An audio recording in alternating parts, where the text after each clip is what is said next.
స్థానమని చెప్పుకోవచ్చు. ఇటు ఆదిలాబాద్కి సంబంధించి లేటెస్ట్ అప్డేట్ తీసుకునే ప్రయత్నం చేద్దాం. ఇటు ఆదిలాబాద్లో ఎలాంటి సిట్యువేషన్ ఉంది, ఆదిలాబాద్లో కూడా ఉత్తర తెలంగాణకు సంబంధించిన ఆదిలాబాద్లో కూడా ఇటు బీజేపీ హవాని చూపెడుతుంది. అక్కడ ఎలాంటి అప్డేట్ ఉంది, ఒక్కసారి రవినాయక్ అక్కడ లేటెస్ట్ అప్డేట్ చెప్పరా.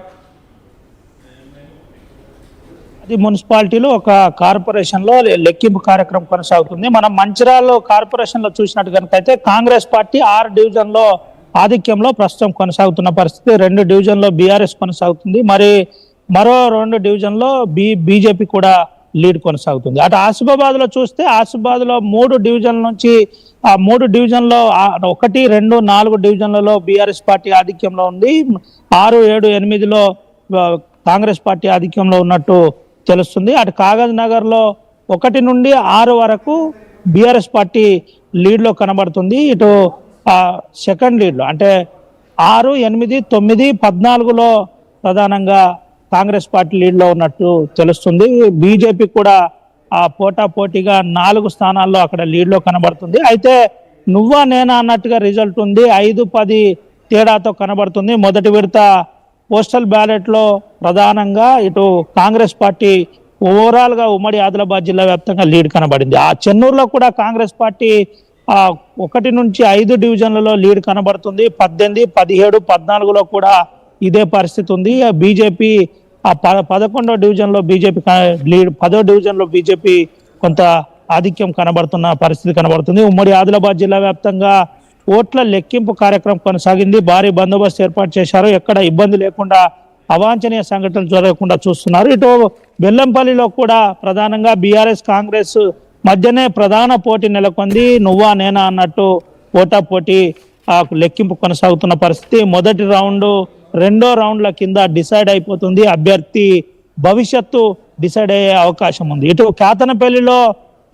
4 డివిజన్లలో సిపిఐ ఆధిక్యం కనబడుతుంది. 6 డివిజన్లలో బీఆర్ఎస్ పార్టీ ఆధిక్యం కనబడుతుంది. 3 డివిజన్లలో ప్రస్తుతం కాంగ్రెస్ పార్టీ ఆధిక్యం కనబడుతుంది. అయితే ఈ రిజల్ట్ అంతా కూడా తాత్కాలికం, అంటే ఏ క్షణమైనా మారచ్చు. ఫస్ట్ పోస్టల్ బ్యాలెట్ తీసిన అనంతరం 6 నుంచి 8 పోస్టల్ బ్యాలెట్లు కేతనపల్లి మున్సిపాలిటీలో నమోదు చేసుకున్న పరిస్థితి. అయితే దీంట్లో టీఆర్ఎస్ పార్టీకి ఆధిక్యం కనబడింది. అటు దీనికి సంబంధించి ఇప్పటికే అధికారులు కౌంటింగ్ సంబంధించిన ప్రక్రియ భారీ ఏర్పాట్లు చేశారు. ఎక్కడ ఇబ్బంది లేకుండా, అసౌకర్యం కలగకుండా పూర్తి స్థాయిలో లెక్కింపు కార్యక్రమం కొనసాగుతుంది. 9:30కు మొదటి రౌండ్ డిసైడ్ కాబోతుంది. ఈ మొదటి రౌండ్లోనే అభ్యర్థి యొక్క భవిష్యత్తు డిసైడ్ కాబోతుంది. ఆ లోపు ఒక క్లారిటీ వచ్చేస్తుంది. ఇప్పుడు నేరుగా పోస్టల్ బ్యాలెట్ బాక్స్లకు వెళ్ళి ఓట్లను తీసి బిండల్గా చేసి డివైడ్ చేసే కార్యక్రమం జరిగింది. దీంట్లో రిజెక్ట్ అయిన ఓట్లను పక్కకు పెడతారు, నోటాకు వచ్చిన ఓట్లను పక్కకు పెడతాడు. అనంతరం ఏదైతే ప్రధాన పార్టీలో పడ్డ ఓట్లను బిండల్ చేసేసి రబ్బర్లు పెట్టేసి పక్కన పెడతారు. అనంతరం ఎవరైతే అభ్యర్థులకు సంబంధించి కౌంటింగ్ ఏజెంట్లు ఉంటారో, మళ్ళీ చెప్తున్నాను, అభ్యర్థులకు సంబంధించి కౌంటింగ్ ఏజెంట్లు ఉంటారో వారి సమక్షంలో ఓట్ల లెక్కింపు కార్యక్రమం ఉంటుంది. ఒకవేళ ఆబ్జెక్షన్ ఉంటే వెంటనే అక్కడున్న ఆర్ఓకి చెప్పచ్చు, అక్కడున్న అబ్జర్వర్కి చెప్పచ్చు, అక్కడున్న పిఓకి చెప్పచ్చు.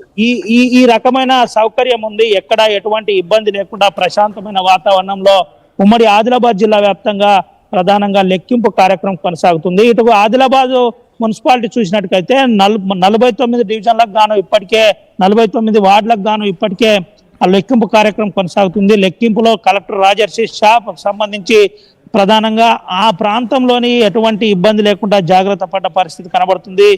ఓట్ల సంబంధించిన లెక్కింపు ప్రక్రియ ఆడ ప్రారంభమైంది. కొంత బీజేపీ ఆధిక్యంలో కనబడుతుంది. అయితే బీజేపీ, కాంగ్రెస్, ఎంఐఎంతో పాటు ఇండిపెండెంట్లు అక్కడ ప్రధానంగా మారనున్నారు. ఇదంతా కూడా దీనికి సంబంధించి ఇప్పటికే శిబిరాలకు తరలించారు. అంటే ప్రధానంగా వీళ్ళందరినీ టూర్లకు తీసుకెళ్లే ప్రయత్నం, క్యాండిడేట్లు ఎక్కడ మిస్ కాకుండా జాగ్రత్త పడే ప్రయత్నం అయితే ఉమ్మడి ఆదిలాబాద్ జిల్లాలో పలు ప్రధాన పార్టీలు బీజేపీ, కాంగ్రెస్తో పాటు బీఆర్ఎస్ పార్టీ కూడా కొంత ప్రయత్నం చేసింది. అభ్యర్థులను ఎక్కడ మిస్ కాకుండా జాగ్రత్త పడుతున్న పరిస్థితి కనబడుతుంది. ఓవరాల్ ఉమ్మడి ఆదిలాబాద్ జిల్లా వ్యాప్తంగా 10 మున్సిపాలిటీలు ఒక కార్పొరేషన్లో లెక్కింపు కొనసాగుతుంది. కార్పొరేషన్కు సంబంధించి రిజల్ట్ కొంత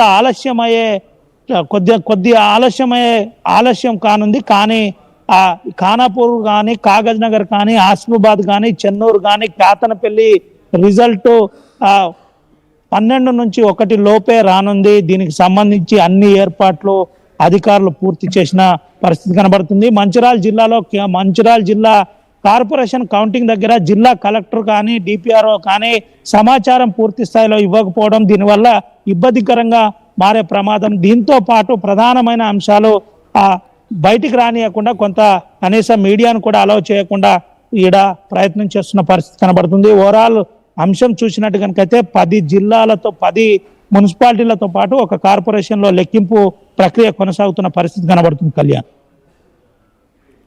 రైట్.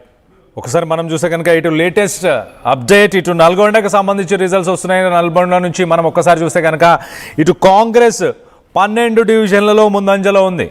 దాంతోపాటు ఇటు బీఆర్ఎస్ 3, అలాగే ఇటు బీజేపీ 1 డివిజన్లో ముందంజలో ఉంది. అలాగే ఒకసారి మంచిర్యాలకు సంబంధించి మనం చూస్తే కనుక మంచిర్యాలలో 8 డివిజన్లలో కాంగ్రెస్ ముందంజలో ఉంది. అలాగే బీఆర్ఎస్ 2 డివిజన్స్లో ముందంజలో ఉంది. అలాగే రామగుండం ఒకసారి చూస్తే 12 డివిజన్స్ కాంగ్రెస్ ముందంజలో ఉంది.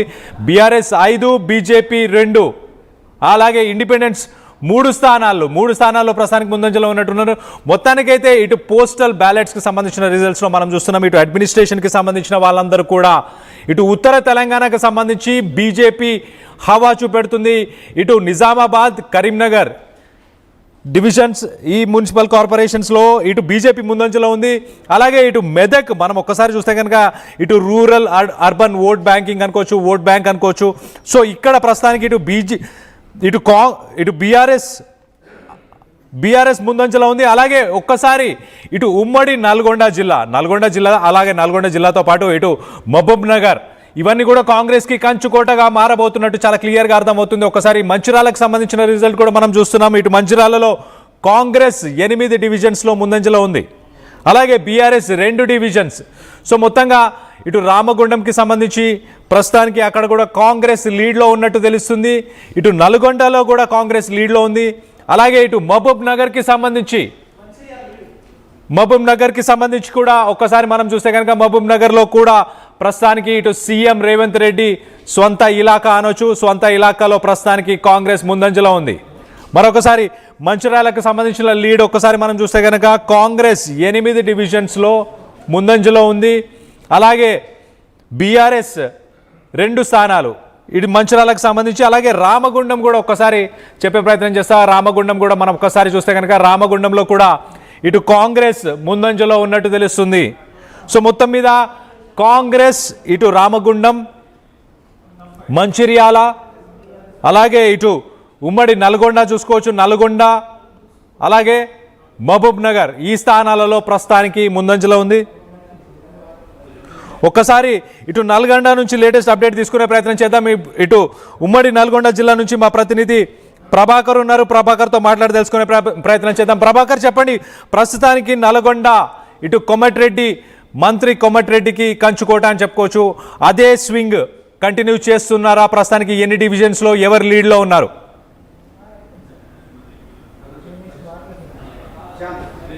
కార్పొరేషన్ సంబంధించి, అదే కదా మేయర్ టీడానికి సంబంధించి కోమటిరెడ్డి వెంకరెడ్డి ఎంత ప్రతిష్టాత్మకంగా తీసుకొని తొలి మేయర్ గా కాంగ్రెస్ అభ్యర్థిని ఎక్కువ మేయర్టీ గెలిపించాలని ఒక ప్రతిష్టాత్మకంగా ప్రతి వార్డులలో తిరిగి ప్రచారం చేయడం జరిగింది. అయితే పోస్టల్ బ్యాలెట్ ఓట్లలో 12 ఓట్లు